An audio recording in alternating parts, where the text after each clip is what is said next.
Em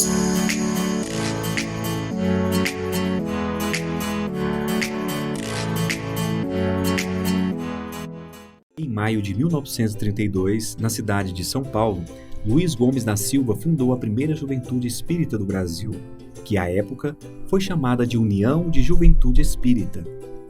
Não demorou muito e em 1936, na cidade de Nova Iguaçu, no estado do Rio de Janeiro, o nosso admirável Leopoldo Machado também iniciou o trabalho de evangelização juvenil no Centro Espírita Fé, Esperança e Caridade, na época sob a mesma denominação de União de Juventude Espírita. Leopoldo Machado, assim como Luiz Gomes da Silva, foi um grande defensor da arte espírita, incentivando o seu uso nas atividades doutrinárias e assistenciais junto ao jovem. A partir de então, mais e mais sociedades espíritas juvenis começaram a se fortalecer no estado do Rio de Janeiro, na época sede da capital brasileira, que se organizaram posteriormente na União das Juventudes Espíritas do Distrito Federal. Ali começaram a nascer o movimento espírita juvenil na Pátria do Cruzeiro, que viria a florescer e se fortificar cada vez mais nos anos vindouros. Em 1948, a União das Juventudes promoveu o primeiro Congresso de Mocidades Espíritas do Brasil para discutir propostas de trabalho com o jovem na casa espírita, confraternizar e trocar experiências. O evento foi organizado um ano antes pelas juventudes do Distrito Federal e de todo o Rio de Janeiro, contando com a colaboração de jovens de diversas idades.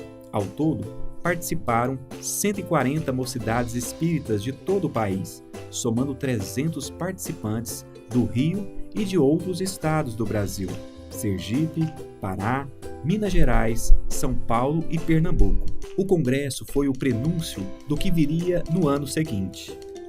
Em 13 de novembro de 1949, apenas um mês depois do Pacto Áureo, promovido pela Federação Espírita Brasileira, foi firmado o Pacto de Unificação das Mocidades e Juventudes Espíritas do Brasil, o Pacto Áureo da Juventude, dia que ficou conhecido como o Dia do Moço Espírita, que marca nossos calendários até o dia de hoje.